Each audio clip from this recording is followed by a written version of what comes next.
Good morning, my dear student. Today we'll talk about class 12th NCERT chapter 4 determinants.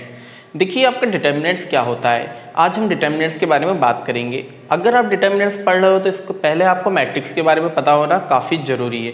तो अगर आपने matrix के video नहीं देखे तो firstly watch the video of matrix then come on it. देखिए determinants की अगर हम बात करते हैं व्हाट इज अ डिटर्मिनेंट, तो देखिए every square matrix has the determinants of A and it is denoted by determinants A और डिटर्मिनेंट्स ए। देखिए इस तरह जो दो, देखिए आपने अब तक इसको मोड पढ़ा था, मोड ऑफ ए, लेकिन ये मोड नहीं है, ये अब क्या हो जाएगा आपके लिए डिटर्मिनेंट। जैसे हम क्या पढ़ेंगे, डिटर्मिनेंट ऑफ ए। अब बात समझिए डिटर्मिनेंट्स का यूज़ क्या होता है। डिटर्मिनेंट्स का मेनली आपका जो यूज़ होता है वो किसी भी मैट्रिक्स की वैल्यू निकालने के लिए किया जाता है ना। मतलब किसी भी मैट्रिक्स की अगर आपको वैल्यू निकाल के लाना है तो आप डिटर्मिनेंट्स का यूज़ करते हो। बट आपको यहाँ पर एक बात याद रखनी है कि डिटर्मिनेंट्स हमेशा एक स्क्वायर मैट्रिक्स का ही निकल कर आता है। अब बात आ गई सर स्क्वायर मैट्रिक्स क्या होता है, तो ये मैंने वैसे आपको मैट्रिक्स वाली वीडियो में बताया है, फिर भी आप एक बार वो समझ लीजिए स्क्वायर मैट्रिक्स क्या होता है। A matrix in which number of rows and number of columns are equal, कि मतलब एक ऐसा मैट्रिक्स जिसमें नंबर ऑफ रोज और नंबर ऑफ कॉलम्स क्या रहे हैं आपका इक्वल रहे, वो क्या कहलाता है आपका स्क्वायर मैट्रिक्स कहलाता है। ठीक है, तो अगर आपका स्क्वायर मैट्रिक्स की आपको वैल्यू निकाल के लाना है तो वहाँ पर आपका डिटर्मिनेंट्स का यूज़ किया जाता है वैल्यू निकालने के लिए। ठीक है, अब आपको जो इस चैप्टर पर पढ़ना है, क्लास 12 में पढ़ना है, यहाँ पर आपको ऑर्डर 3 के डिटर्मिनेंट्स के बारे में पढ़ना है। ऑर्डर 1, ऑर्डर 2 एंड ऑर्डर 3 तक के डिटर्मिनेंट्स के बारे में आपको पढ़ना है। तो बात समझते हैं कि डिटर्मिनेंट्स का ऑर्डर क्या होता है, what is the order of a determinant. तो देखिए ऑर्डर ऑफ डिटर्मिनेंट्स, देखिए ऑर्डर ऑफ मैट्रिक्स में आप लोगों ने क्या पढ़ा था कि like number of rose multiply by number of columns is called the order of matrix. लेकिन अगर हम डिटर्मिनेंट्स की बात करें तो ये तो एक स्क्वायर मैट्रिक्स होता है ना। तो हम क्या लिखते हैं, if a determinant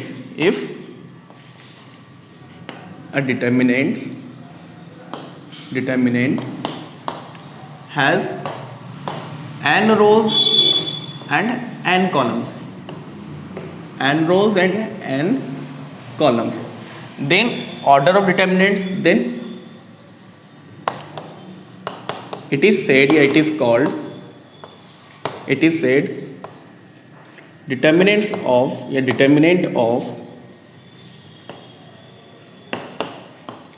order n। मतलब आपने जब मैट्रिक्स में क्या कहा था, आपने मैट्रिक्स में ऑर्डर क्या होता था m/n, लेकिन यहाँ पर ऑर्डर क्या होगा n। क्यों होगा, क्योंकि डिटर्मिनेंट समझते कि स्क्वायर मैट्रिक्स का ही निकलता है और स्क्वायर मैट्रिक्स में नंबर ऑफ रो और नंबर ऑफ कॉलम क्या होते हैं इक्वल होते हैं। लाइक बात समझिए, लाइक मैंने एक मैट्रिक्स दिया है ये आपका 1 2 3 4। अगर आप इसके ऑर्डर की बात करो तो ऑर्डर क्या हो जाता है इसका 2/2 हो जाता। लेकिन जब मैं इसके डिटर्मिनेंट्स की बात कर रहा हूँ, देखिए ये मैट्रिक्स है, इसका मैं डिटर्मिनेंट्स की अगर बात करता हूँ क्या हो जाएगा डिटर्मिनेंट्स 1 2 3 4, तो it will be called the determinants of order 2, क्योंकि यहाँ पे number of rows and number of column क्या है इक्वल है। अगर मैट्रिक्स में हम बात कर रहे थे तो ये क्या कहलाता था, मैट्रिक्स ऑफ ऑर्डर 2/2। ठीक है, अब हम बात करते हैं कि किसी भी मैट्रिक्स की वैल्यू किस तरह निकाल के लाई जाती है, किसी भी स्क्वायर मैट्रिक्स की वैल्यू किस तरह निकाल कर लाई जाती है। तो लेट अस सी,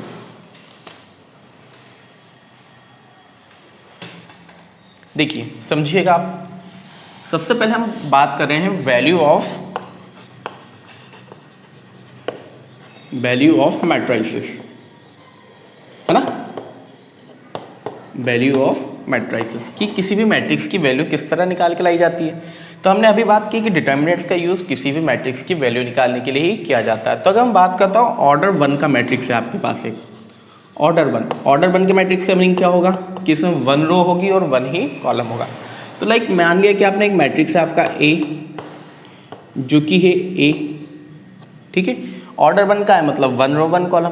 जब मैं इसका डिटर्मिनेंट्स निकालूंगा, डिटर्मिनेंट्स ऑफ ए, तो that will B A only. Order 1 का डिटर्मिनेंट्स क्या निकल जाएगा सिंपली, मतलब एग्जांपल से समझिए, एक और एग्जांपल आप देख लीजिए। लाइक एक आपका मैट्रिक्स था ए जिसके अंदर एक एलिमेंट था केवल 2, तभी तो 1/1 का होगा। और जब आप इसका डिटर्मिनेंट्स निकालोगे तो what will be the value of the determinant 2 only, मतलब जो भी एलिमेंट उसके अंदर लिखा हुआ था वो बाहर आ जाता है। ठीक है, ये ऑर्डर 1 का हुआ। अगर हम ऑर्डर 2 के मैट्रिक्स की बात करें, ऑर्डर 2 की the value of the matrix of order 2, देखिए इसकी वैल्यू किस तरह निकाली जाती है।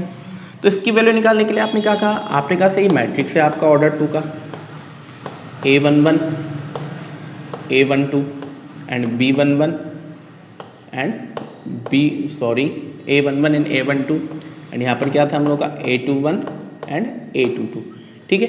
ये आपका है। अब आपको इसका डिटर्मिनेंट्स निकाल के लाना है, तो हमने निकाला determinants of A that will be equal to, आपको क्या करना है, केवल क्रॉस मल्टीप्लाई कर लीजिए, इसका मल्टीप्लाई इधर, इसका मल्टीप्लाई इधर और दोनों का माइनस कर लेंगे। किस तरह देखिए, आपका A11 will be multiply by A22, तो A11 A22 minus A12 multiply by A21, ठीक है। इस तरह इसकी वैल्यू निकल कर आ जाएगी। अब मैं इसका भी एक एग्जांपल देख लेते हैं हम लोग, how to find the determinants of it. Like आपका मैट्रिक्स दिया है 1 2 3 4, क्या दे दिया मैट्रिक्स हम लोग का 1 2 3 4, मुझे इसकी वैल्यू निकाल के लाना है, डिटर्मिनेंट्स निकाल के लाना है। डिटर्मिनेंट्स ऑफ ए क्या होगा, 1 multiply by 4 minus 2 multiply by 3, तो आप कर लीजिए solve. 1 multiply by 4, 4 minus 2 multiply by 3 6, तो ये वैल्यू आ गई आपकी -2। Okay, in that way you can find the value of the determinants of order 2, ठीक है। अब हम बात करते हैं ऑर्डर 3 का determinants. Now will see the value of matrix of the order 3, कि अगर आपका एक ऑर्डर 3 का डिटर्मिनेंट्स दिया है, ऑर्डर 3 का मैट्रिक्स दिया, उसकी वैल्यू किस तरह निकाल के लाई जाती है। लाइक आपने कहा ये एक मैट्रिक्स है आपका A, अब जब ऑर्डर 3 का है तो क्या होगा, कितनी रो होगी, 3 रोज एंड 3 कॉलम, तो A11 A12 A13, then we will get A21 A22 A23 and A31 A32 A33। देखिए मुझे इसकी वैल्यू निकाल के लानी है, ठीक है। तो हम वैल्यू निकालते हैं इसका, द डिटर्मिनेंट्स ऑफ ऑर्डर 3 किस तरह निकाल के लाया जाएगा, देखिए बात समझिए आप। A11 देन ये आ जाएगा आपका A22 A33 minus A23 and A32, ठीक है। देन माइनस A12 ये आ जाएगा आपका A21 A33 minus A23 A31 plus A13, जब A13 करोगे then you will get A21 A32 minus A22 and A31। देखिए आप इस वैल्यू में जो यहाँ पे जो भी एलिमेंट दिया हुआ उस एलिमेंट को यहाँ पर आप पुट कर लीजिए, then you will get the determinants of order 3। देखिए लेकिन बात आई क्या सर, केवल ऐसा ही पॉसिबल है क्या, तो ऐसा कोई कंपलसरी नहीं है। बात समझिए, यहाँ पर क्या किया जाता है, डिटर्मिनेंट्स को किसी भी रो या किसी भी कॉलम के अलोंग एक्सपांड किया जाता है ना। तो हम एक्सपांडिंग समझते हैं पहले। यहाँ पे मैंने क्या कहा है, एक्सपांडिंग अलोंग रो 1, क्या थी आपकी फर्स्ट रो के अलोंग मैंने एक्सपांड किया है, तब जाके इस तरह की वैल्यू आएगी। अगर मैं बात कर लेता हूँ एक्सपांडिंग अलोंग रो 2, किस तरह एक्सपांड किया जाता है, बात समझिए पहले आप, है ना। एक्सपांडिंग अलोंग रो 2, तो देखिए जब हम रो 2 के अलोंग एक्सपांड करेंगे इसे, तो किस तरह एक्सपांड किया जाएगा, ये हमारी रो 2 है। आपने कहा सर डिटर्मिनेंट्स ऑफ ए हमें निकाल के लाना है, रो 2 के अलोंग हम इसे एक्सपांड कर रहे हैं। तो आपने जो पहला एलिमेंट देखा वो था आपका A21, क्या एलिमेंट था आपका रो 2 में, A21। तो सबसे पहले तो आपका आती है -1 रेज़ टू दी पावर 2 और 1, जो भी यहाँ पे वो पावर है वो वैल्यू है, उसे आप प्लस करके लिख दीजिए। मतलब इसके जो भी सफिक्स में लिखा हुआ है 2 1 2 2 2 3 जो उसका नंबर है, उसे आप प्लस करके -1 के ऊपर पावर में लिख दीजिए। देन यू विल गेट, यहाँ पे आपको मिलेगा A21। अब आपको इसकी वैल्यू निकालना है, तो जब आप A21 निकाल रहे हो तो एक तो ये A21 वाली रो आपकी हाइड हो जाएगी और ये कॉलम भी हाइड हो जाएगा। मीन्स जिस रो और कॉलम में A21 आया है वो रो और कॉलम आपका हाइड हो चुका है। तो क्या बचा केवल आपके पास A12, देखिए बचा क्या है वो भी मैं आपको लिख के बता देता हूँ। क्या बचा है मेरे पास यहाँ पर, फिर A12 and A13 and A32 and A33, बीच में आपने लगाया वापस प्लस साइन, ये आया -1। आपने पहला एलिमेंट ले लिया, अब आप सेकंड एलिमेंट पे जाओगे A22, 2 + 2 हुआ 4, तो -1 रेज़ टू दी पावर हो गई 4, ये हुआ आपका A22।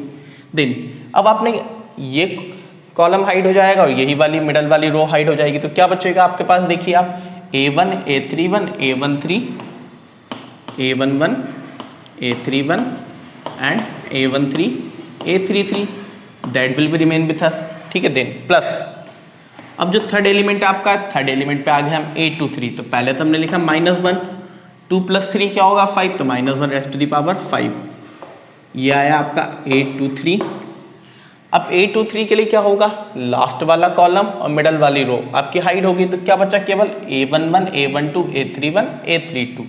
तो आपने ये चीज़ें लिख दी, A11, A12, A31 and A32, ठीक है। अब ऑर्डर 2 का देखिए, आप अगर यहाँ पे देखोगे तो आपको ये ऑर्डर 2 के डिटर्मिनेंट्स मिल गए, ये भी ऑर्डर 2 का डिटर्मिनेंट है, ये भी ऑर्डर 2 का डिटर्मिनेंट है और ये भी ऑर्डर 2 का डिटर्मिनेंट है।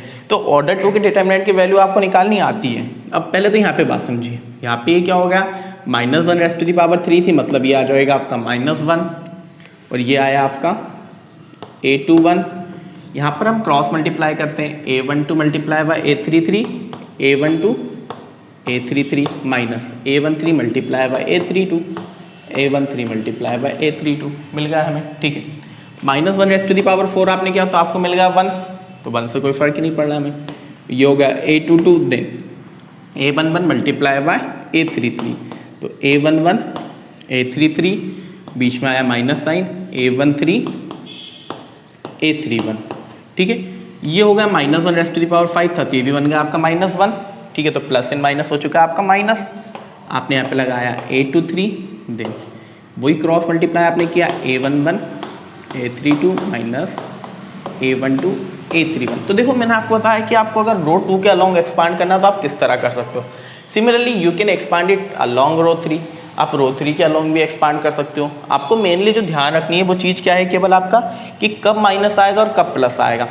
इसके लिए आप एक सीधा सा लॉजिक भी ध्यान में रख सकते हो, माइंड में रख सकते हो। क्या लॉजिक है हमारा, कि हमने जो इसका सफिक्स आपका देखा, हमने इसका सफिक्स देखा कि अगर इसका सफिक्स को प्लस करने पे आपका इवन नंबर आता है तो साइन प्लस का आएगा, और अगर ऑड नंबर आता है तो साइन माइनस का आएगा। देखते हैं क्या मैंने जो कहा वो सही है कि नहीं।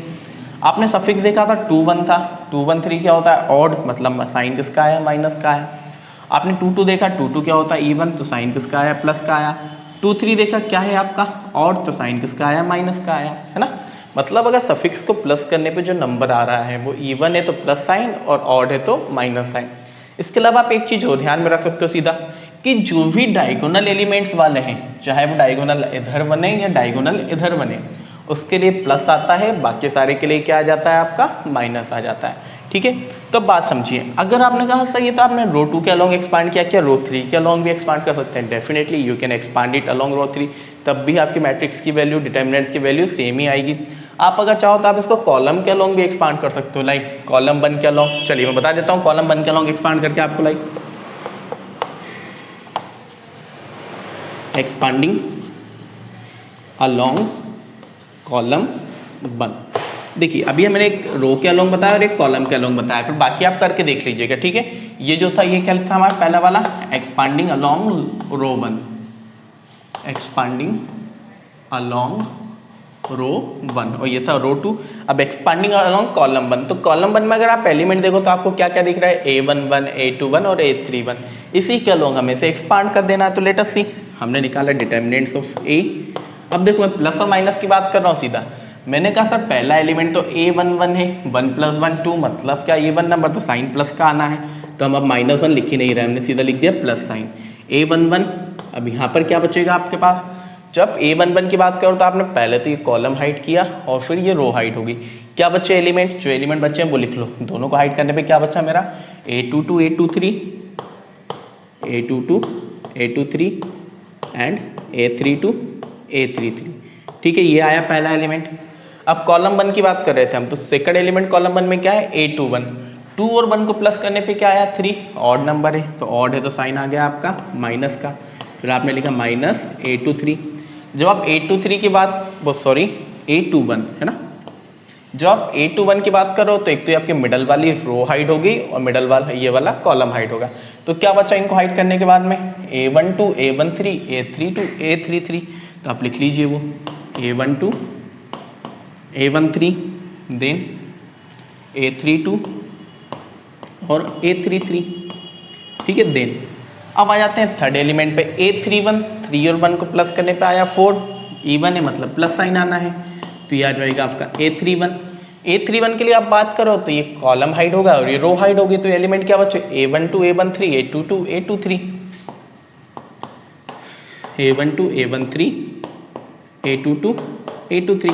बस अब ये आपको देखिए डिटर्मिनेंट्स और ऑफ ऑर्डर 2 आपको मिल चुका है, तो आप इसे इजीली सॉल्व कर सकते हो। क्या मिलेगा आपको, ये A11 A22 multiply by A33 A22 A33 minus A23 A32, ठीक है। Then minus A21 A12 multiply by A33 A12 A33 minus A13 और A32 प्लस करते हैं, क्या है आपका A31 मल्टीप्लाई क्या A12 multiply by A23 A12 A23 and minus A13 A22।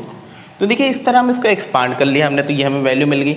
अब देखो अगर आप पहले वाला क्वेश्चन देखो या ये वाला देखो, आपने जब रो 1 के अलोंग एक्सपांड किया था या आपने जो कॉलम 1 के अलोंग एक्सपांड किया है, देखिए आप, है ना, आपने किसी के भी अलोंग एक्सपांड किया, जब आप वैल्यू पुट करोगे तो आपको जो वैल्यू मिलेगी, जो आंसर मिलेगा, that will B same. Answer क्या रहेगा, सेम ही रहेगा, ठीक है।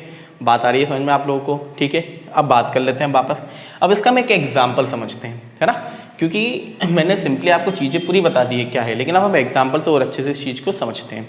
तो एग्जाम्पल में हम लोग देखते हैं, let us see one example of the order 3। देखिए आपका डिटर्मिनेंट्स को डिनोट किया जाता है डेल से, ठीक है। एक आपका डिटर्मिनेंट्स का हम एग्जाम्पल देखते हैं कि आपका एक 3 बाय ऑर्डर 3 का डिटर्मिनेंट्स, उसकी वैल्यू कैसे निकालोगे आप। ये 3 - 1 - 2 3 - 1 - 2 एंड 0 0 - 1 0 0 - 1 एंड देन 3 - 5 0 3 - 5 और 0। अब देखिए यहाँ पे हमें इसकी वैल्यू निकाल के लाना है, तो बड़ा सिंपल हो जाता है, कोई बड़ा टास्क हमारे लिए नहीं है। केवल आप यहाँ पर अब 1-2 चीज़ें ध्यान में रखिए, तो आपका क्वेश्चन बहुत इजीली आप और बहुत जल्दी से सॉल्व कर पाओगे।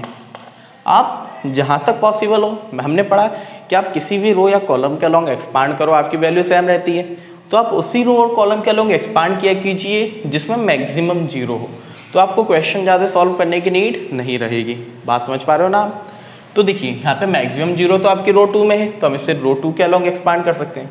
आपका हो सकता कॉलम 3 में भी है 1 0, तो कॉलम 3 के अलोंग कर लो, रो 3 के अलोंग एक्सपांड कर लो, आप किसी के भी अलोंग एक्सपांड करो, आंसर क्या रहेगा आपका, सेम रहेगा, है ना। केवल आपको क्या ध्यान रखना है कि जिसमें मैक्सिमम 0 है, जिस रो या कॉलम में मैक्सिमम 0 है, उस रो कॉलम के अलोंग आप इसे एक्सपांड कीजिए तो सिंपली इजीली सॉल्व हो जाएगा।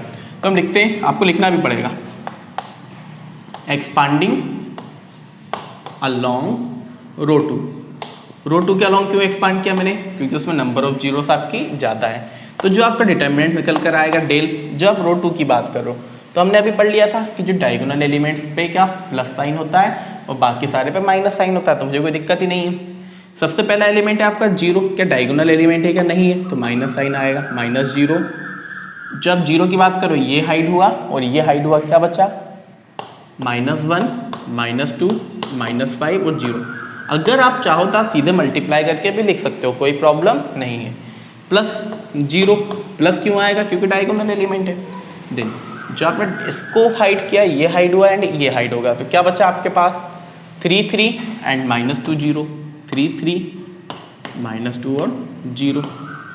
थर्ड एलिमेंट पे आते हैं -1, तो साइन क्या आएगा, नॉन डायगोनल एलिमेंट है, मतलब पहले तो माइनस साइन आया और फिर आपका जो एलिमेंट है वो भी -1 है, तो आपने लिख लिया -1। और -1 के लिए क्या होगा, एक तो ये कॉलम हाइड होगा और एक रो हाइड होगी। देन क्या बचा आपके पास 3 3 -1 एंड -5। अब इसे हम सॉल्व कर लेते हैं, तो लेट अस सी, ये तो होगा माइनस का 0 लिखा है, प्लस का 0, कोई फर्क 0 से पड़ना नहीं है।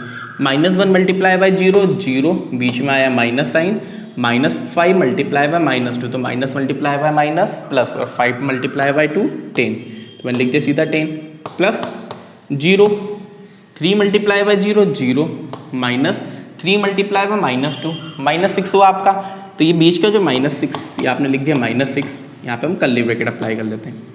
फिर तो यहाँ पे minus multiply by minus plus 1, 3 multiply by -5 -15, ठीक है, -3 मल्टीप्लाई बाय -1 -3, ठीक है। सॉल्व करते हैं इसे, लेट अस सी। 0 माइनस, देखिए 0 का आप किसी में मल्टीप्लाई करो, यू विल गेट 0, अंदर क्यों सॉल्व करें हम फालतू में। फिर यहाँ पे भी हमने 0 का मल्टीप्लाई किया, we will get 0। Then plus 1 का मल्टीप्लाई होके -15 एंड माइनस +3, तो आपको क्या मिला, 0 तो आपके खत्म हो गए, ये बचा 1 मल्टीप्लाई बाय -12, तो आंसर विल बी -12। मतलब इस डिटर्मिनेंट की वैल्यू क्या आई -12। अब देखो हमने अलोंग द रो 2 किया है, सिंपली आपका 2-3 स्टेप में क्वेश्चन सॉल्व हो गया और हमें ज़्यादा कैलकुलेशन सॉल्व नहीं करना पड़ा। क्यों? क्योंकि मैक्सिमम जगह पे आपका 0 था। ठीक है, अब इसी को मैं अगर बताऊँ आपका कॉलम 1 के अलोंग आप एक्सपांड कीजिए तो भी आपकी वैल्यू सेम आएगी। चेक कर लेते हैं, कॉलम 2 के अलोंग एक्सपांड कीजिए, कॉलम 3 के कीजिए, किसी के भी अलोंग एक्सपांड कर लीजिए, वैल्यू सेम आएगी। आपको एग्जाम में किसी एक के ही अलोंग एक्सपांड करके आना है, किसी भी रो या किसी भी कॉलम के अलोंग। तो बात कर लेते हैं किस रो के अलोंग करें हम लोग, किस कॉलम के अलोंग कर लेते हैं। तो बोल दीजिए सर कॉलम 1 के अलोंग कर लेते हैं ना। ठीक है, तो एक्सपांडिंग अलोंग कॉलम 1, मैं केवल आपको सिखा रहा हूँ यहाँ पे है ना कि किस तरह एक्सपांड किया जाता है। एक्सपांडिंग अलोंग कॉलम 1, जब कॉलम 1 के अलोंग हम एक्सपांड करने गए तो determinant del will be equal to, column 1 के एलिमेंट है 3 0 3, सबसे पहला एलिमेंट आया 3। अब बात है सर प्लस का आएगा कि माइनस का, तो क्या रहता है यहाँ पे a11 1 + 1 2, मतलब प्लस का आना है। या फिर देख लो डायगोनल एलिमेंट है कि नहीं है, तो प्लस का आना है। देन जब आपने 3 की बात की तो एक तो ये वाली आपका कॉलम हाइट होगा और ये रो हाइट होगी। देन क्या बचा 0 - 1 5 -5 0, 0 - 1 -5 और 0। ठीक है, सेकंड एलिमेंट पे आते हैं 0, नॉन डायगोनल एलिमेंट है तो माइनस का आएगा 0। देन ये रो आपकी हाइट हुई, ये कॉलम हाइट हुआ, क्या बचा आपके पास -1 -5 एंड -2 और 0। देन थर्ड एलिमेंट पे आते हैं 3, डायगोनल एलिमेंट है तो प्लस का 3 आएगा आपका। देन क्या बचेगा आपका, ये रो कॉलम हाइट होगा, ये रो हाइट होगी, -1 0 -2 और -1। ठीक है, नाउ लेट अस सॉल्व। 2/2 का हमारा ऑर्डर 2 का डिटरमिनेंट बन चुका है, सॉल्व करने में आता है। 0 × 0 0, बीच में आया माइनस साइन, -5 × -1 +5। ठीक है, ये होगा 0 -0। देन क्या होगा -1 × 0 0, बीच में आया माइनस साइन, -1 × -+5 2 × 10। ठीक है, देन +3 -1 × -1 +1 -2 × 0 0। सॉल्व कर लेते हैं, क्या मिलेगा मुझे 0 - 5 -5 आ गया, 3 × -5 वी विल गेट -15। यहाँ पे आपका आया माइनस का 0, देन प्लस 3 × 1 3 आ गया, -15 और -0, 0 को किसी में प्लस या माइनस करो वैल्यू सेम ही रहना है। -15 + 3 माइनस इन प्लस माइनस, तो 15 - 3 12, लेकिन साइन आता है ग्रेटर नंबर का, तो क्या आएगा -12। देखिए यहाँ पे भी आपका आंसर -12 आया था, यहाँ पर भी आंसर -12 आया। तो अब आप बात समझ गए होंगे कि आप किसी भी रो या कॉलम के अलोंग एक्सपांड कर लीजिए, वैल्यू क्या रहना है आपकी सेम ही रहना है। ठीक है, I hope all of you understand about it. ठीक है, अब देखिए ये तो हमारा डिटर्मिनेंट्स की बात, हमने केवल आज देखा कि डिटर्मिनेंट्स की वैल्यू किस तरह निकाल कर लाई जाती है, डिटर्मिनेंट्स होता क्या है। In the next video will study about the properties of the determinants, then will study about the minor and the cofactor of the determinants. I hope all of you understand about it. If you have any doubt, then you can write in the comment section. Thank you very much.